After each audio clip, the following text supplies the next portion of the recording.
O wild west wind, the breath of autumn's being. इस पंक्ति में पोएट ने वेस्ट वाइंड को सिर्फ एक वाइंड नहीं बल्कि ऑटम की आत्मा की सांस कहा है। ये वाइंड ऑटम को आइडेंटिटी देती है, एक अनसीन फोर्स की तरह जो प्रकृति के हर कोने में फैली हुई है। इस पंक्ति में शेली ने वाइंड को एक जीवंत शक्ति बना दिया है। यहाँ पोएट वाइंड को एक प्राइमल फोर्स मान रहा है जो ऑटम की आत्मा को चलाती है, उसे चेतना देती है। वेस्ट वाइंड ऑटम के डीके और रीबर्थ दोनों के प्रोसेस का इंजन है। यहाँ वाइल्ड शब्द इस वाइंड की अनकंट्रोलेबल और अनटेम्ड शक्ति को दिखाता है। पोएट इसे टेम नहीं करना चाहता, वो इसे उसी वाइल्ड रूप में सैल्यूट करता है। दाउ, from whose unseen presence the leaves dead are driven, like ghosts from an enchanter fleeing। यहाँ शेली वाइंड की मिस्टिकल पावर को और गहराई से दिखाते हैं। वाइंड दिखाई नहीं देती, मगर उसकी शक्ति इतनी बड़ी है कि वो डेड लीव्स को यूं उड़ा ले जाती है, जैसे कोई मैजिशियन एन्चांटर के स्पेल से भूत डरकर भाग रहे हों। ये इमेज सिर्फ ऑटम के डेड लीव्स का नहीं है, ये डेथ और डीके की यूनिवर्सल ट्रूथ को दिखा रही है। हर साल ऑटम की वाइंड पुराने को हटा देती है ताकि नए लाइफ के लिए जगह बन सके। वाइंड की इस प्रक्रिया को शेली एक मैजिकल, ऑलमोस्ट सुपरनैचुरल एक्ट की तरह आ रहे हैं। Yellow and black and pale and hectic red, pestilence stricken multitudes. अब पोएट डेड लीव्स के कलर्स को डिस्क्राइब करता है, पीले, काले, फीके और बेकरार लाल रंग। ये रंग किसी बीमार भीड़, पेस्टिलेंस स्ट्रिकन मल्टीट्यूड्स की याद दिलाते हैं। ये इमेजरी ऑटम की डीके और डिजीज जैसी शक्ति को दिखाती है। ये सिर्फ पतझड़ नहीं है, ये एक सिंबल है ओल्ड लाइफ के खत्म होने का, जैसे कोई एपिडेमिक हो और पुरानी लाइफ को ले जा रही हो। पोएट की लैंग्वेज यहां लाइफ और डेथ की संघर्ष की बात करती है।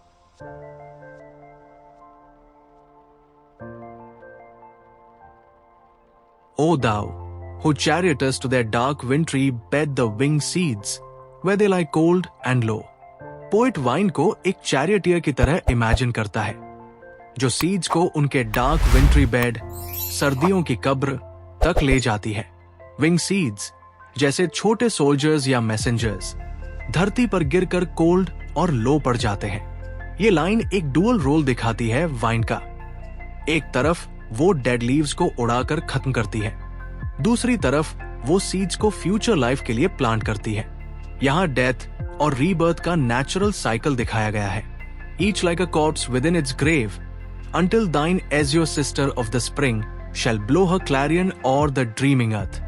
सीड्स को पोएट एक लाश की तरह डिस्क्राइब करता है जो अपनी कब्र में पड़ी है, दम कोल्ड और लाइफलेस। मगर ये डेथ परमानेंट नहीं है। पोएट बताता है कि जैब वाइन की ब्लू सिस्टर स्प्रिंग आएगी, तब वो अपने ट्रम्पेट, क्लैरियन से धरती को जगा देगी। यहाँ शेली नेचर की साइकिल्स को मिलिट्री और स्पिरिचुअल टोन में पेश कर रहे हैं, जैसे स्प्रिंग एक वॉरियर की तरह ट्रम्पेट बजाकर धरती को फिर से लाइफ देगी। And fill driving sweet birds like flocks to feed in air with living hues and odours plain and hill. Spring जैब आएगी तो वो बर्ड्स को हवा में ऐसे ड्राइव करेगी जैसे एक शेपर्ड अपनी शीप को ले जाता है। प्लेन और हिल दोनों फिर से रंगों और खुशबू से भर जाएंगे। यहाँ पोएट एक पास्टोरल और हार्मोनियस वर्ल्ड की कल्पना करता है, जहां वाइंड और नेचर कर एक सिम्फनी ऑफ रिन्यूअल क्रिएट करते हैं।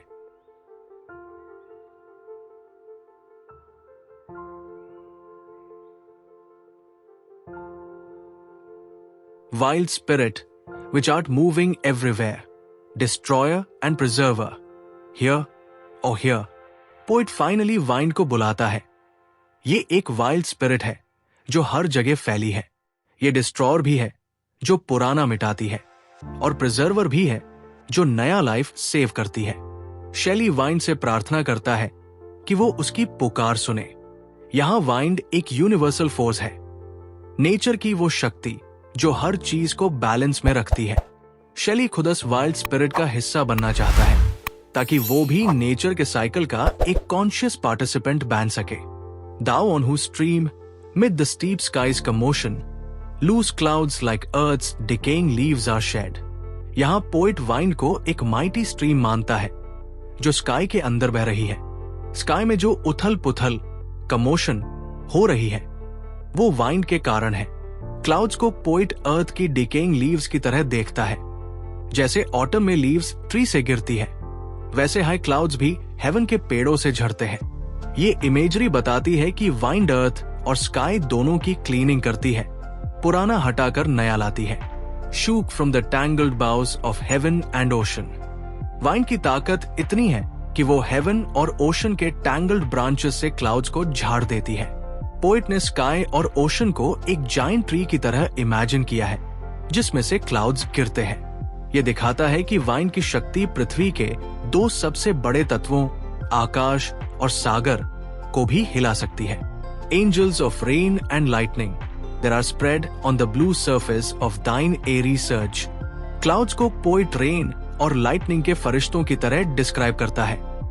वे वाइंड के ऊपर ब्लू स्काई में फैल जाते हैं। ये इमेज एक डिवाइन पावर का एहसास कराती है, जैसे रेन और स्टॉर्म नेचर के एंजल्स हो जो वाइंड के साथ काम कर रहे हों। Like the bright hair uplifted from the head of some fierce maynard, even from the dim verge of the horizon to the zenith's height. Clouds storm के बालों की तरह दिखते हैं, जो एक मेनार्ड, ग्रीक मिथोलॉजी की वाइल्ड और अनकंट्रोल्ड स्त्री के सिर से उड़ रहे हैं। ये एक वाइल्ड और अनकंट्रोलेबल शक्ति का संकेत देता है। स्टॉर्म एक अनटेम्ड एनर्जी है जो हराइजन से जेनिथ तक फैली हुई है।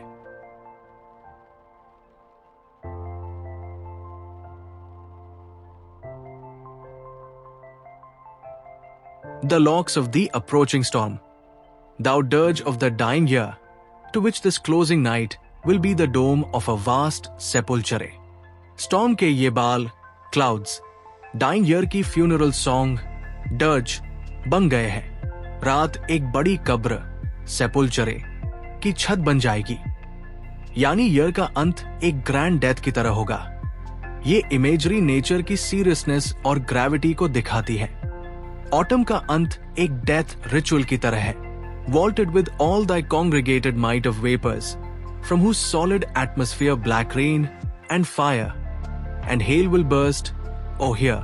वाइन की सारी ताकत वेपर्स और क्लाउड्स में इकट्ठा हो चुकी है और उस सॉलिड स्काई से ब्लैक रेन, लाइटनिंग, फायर और हेल बरसेंगे। ये वाइन की डिस्ट्रक्टिव एनर्जी का पीक है। शेली वाइन से प्रे करता है कि वो उसकी बात सुने। Thou who didst waken from his summer dreams the blue Mediterranean, where he lay. यहाँ पोइट वेस्ट वाइन की शक्ति का चित्र खींचता है जो नीले मेडिटेरेनियन सी को उसकी गहरी शांत नींद से जगा देती है। समर के मौसम में सी बिल्कुल शांत पड़ा रहता है, जैसे किसी गहरी नींद में खोया हुआ हो। शेली वाइन की शक्ति को इतनी गहरी और जागरूक बताता है कि वो इस शांत महासागर को भी हिला सकती है। ये इमेज नेचर की सोई हुई शक्तियों को जगाने की ताकत दिखाती है।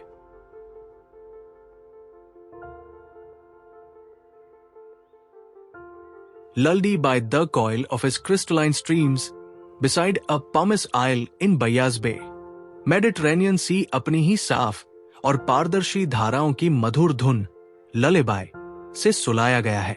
सी बैया के बे में पमिस आइलैंड के पास अपनी शांति में डूबा पड़ा है। ये एक शांत ड्रीमी सीन बनाता है, जैसे प्रकृति अपने ही संगीत में खोई हो। शेली यहां कॉन्ट्रास्टिंग इमेज तैयार करता है। एक तरफ सी की शांति, दूसरी तरफ वाइन की वाइल्ड शक्ति। And saw in sleep old palaces and towers quivering within the waves in tense day. सी अपनी नींद में पुराने महलों और टावर्स की कल्पना करता है, जो वेव्स की तेज रोशनी में कांपते दिखते हैं। ये इमेज इतिहास की फेडेड ग्लोरी को दिखाती है। वो महल और इमारतें जो कभी ग्रैंड थे, अब पानी में डूबे और हिलते नजर आते हैं। शेली यहाँ पास्ट और प्रेजेंट की फ्लीटिंग ब्यूटी का कनेक्शन दिखाता है। All overgrown with azure moss and flowers so sweet, the sense faints picturing them. वो पुराने महल और टावर्स अब नीले मॉस और फूलों से ढक गए हैं। उनकी सुंदरता इतनी इंटेंस है कि केवल उसकी कल्पना करने से ही इंसान की सेंसेस फेंट हो सकती है। शेली यहाँ एक ऐसी ब्यूटी को दिखाता है जो भले ही खो चुकी हो, फिर भी उसकी स्मृति में एक गहरी शक्ति है। ये लाइन नेचर की रिक्लेमिंग पावर को भी दिखाती है। Thou for whose path the Atlantic's level powers cleave themselves into chasms, while far below. West wind की शक्ति इतनी जोरदार है कि अटलांटिक ओशन भी इसके रास्ते से खुद को अलग कर देता है। समंदर अपनी सतह को फाड़कर डीप कैजम्स बना देता है ताकि वाइन की अनस्टॉपेबल ताकत आगे बढ़ सके। शेली वाइन को एक डिवाइन और कमांडिंग शक्ति की तरह दिखाता है, जिससे नेचर के बड़े से बड़े तत्व भी डरते हैं। The sea blooms and the oozy woods which were the sapless foliage of the ocean know. Poet बताता है कि समुद्र की गहराई में उगने वाले फूल और समुद्र के नीचे की oozy woods, जिनके पत्ते सैपलेस यानी बिना रस के हैं, वो भी इस वाइन की आवाज पहचानते हैं। वाइन की आवाज वहां तक पहुंचती है जहां तक कोई और नहीं पहुंच सकता। ये वाइन की व्यापकता और यूनिवर्सल शक्ति का प्रतीक है।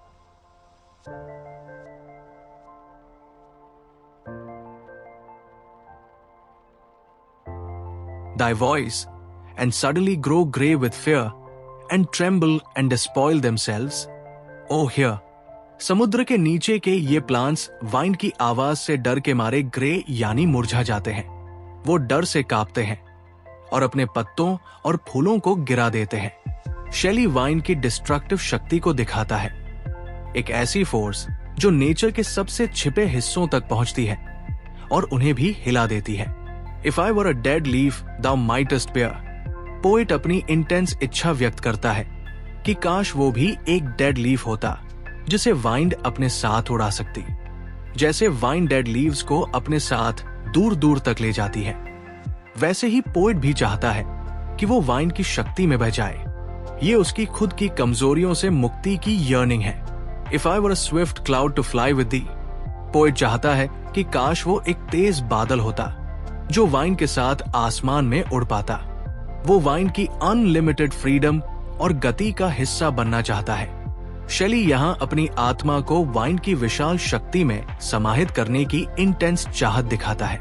A wave to pant beneath thy power and share the impulse of thy strength, only less free than thou, O uncontrollable. Poet wish करता है कि काश वो एक वेव होता जो वाइन की पावर के नीचे हिलोरे खा रहा होता। वो वाइन की अनकंट्रोलेबल शक्ति के साथ अपनी आइडेंटिटी मिलाना चाहता है। शेली वाइन को अल्टीमेट फ्रीडम का सिंबल बनाते हैं और खुद को उससे छोटा और बंधा हुआ महसूस करते हैं।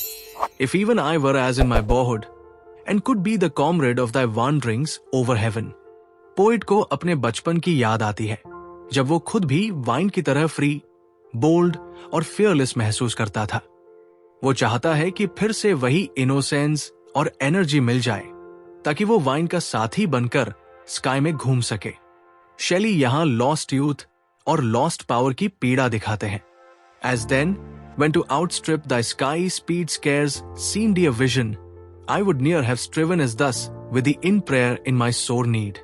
पोइट कहता है कि बचपन में ऐसा लगता था कि वो वाइन से भी तेज दौड़ सकता है, लेकिन अब हालत ऐसी है कि उसे वाइन से प्रार्थना करनी पड़ रही है। शेली यहाँ अपनी प्रेजेंट की वीकनेस और हेल्पलेसनेस को कंपेयर करता है पास्ट की स्ट्रेंथ से।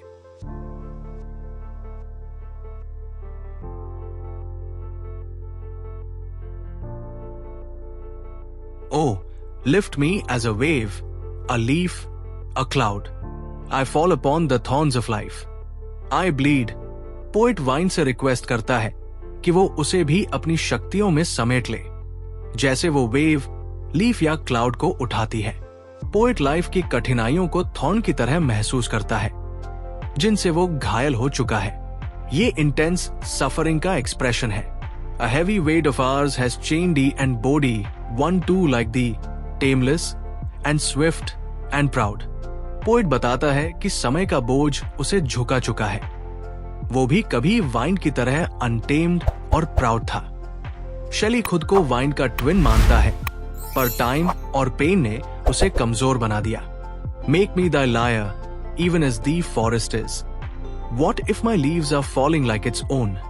पोइट चाहता है कि वाइंड उसे अपनी लायर यानी म्यूजिकल इंस्ट्रूमेंट बना ले, जैसे फॉरेस्ट है। वो मानता है कि जैसे जंगल की पत्तियां झड़ रही हैं, वैसे ही उसके अपने विचार और पावर्स भी गिर रहे हैं। लेकिन वो फिर भी वाइंड की ट्यून में बदलना चाहता है। The tumult of the mighty harmonies will take from both a deep autumnal tone, sweet though in sadness. Poet कहता है कि वाइंड के पावरफुल म्यूजिक में फॉरेस्ट और वो खुद एक डीप ऑटमनल टोन देंगे। ये टोन दुख से भरी होगी पर उसमें स्वीटनेस होगी। शेली ऑटम के मेलंकली और ब्यूटी को एक साथ जोड़ते हैं।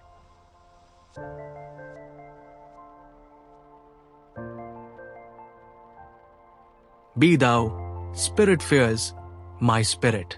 Be thou me, impetus one. Poet चाहता है कि वाइन की फियर स्पिरिट उसकी खुद की स्पिरिट बन जाए। वो खुद वाइन बनना चाहता है, बोल्ड, अनस्टॉपेबल और वाइल्ड। शेली खुद को वाइन के साथ पूरी तरह मिलाना चाहता है। Drive my dead thoughts over the universe like withered leaves to quicken a new birth. Poet चाहता है कि वाइंड उसके डेड थॉट्स को भी दुनिया में फैला दे, जैसे वो मरी हुई पत्तियों को उड़ाती है, ताकि उन थॉट्स से एक नया जीवन जन्म ले सके। शेली यहाँ वाइंड को एक क्रिएटिव फोर्स के रूप में दिखाता है। And by the incantation of this verse, scatter as from an unextinguished hearth ashes and sparks my words among mankind. Poet चाहता है कि उसकी कविता एक इनकेंटेशन, जादुई मंत्र की तरह हो। वाइंड उसके शब्दों को दुनिया में जगा दे, जैसे बुझी हुई आग से फिर से चिंगारी उठती है। शेली अपनी पोएट्री को एक लिविंग ट्रांसफॉर्मेटिव फोर्स बनाना चाहता है। Be through my lips to unawaken the earth the trumpet of a prophecy. O wind, if winter comes can spring be far behind. Poet wind से कहता है कि उसकी जुबान से प्रोफेसी, भविष्यवाणी की ट्रम्पेट बजे। और फिर शेली अपनी कविता को एक होपफुल नोट पर खत्म करता है। अगर विंटर आती है तो क्या स्प्रिंग दूर हो सकती है? यानी हर अंधेरा अंत एक नई रोशनी की शुरुआत है।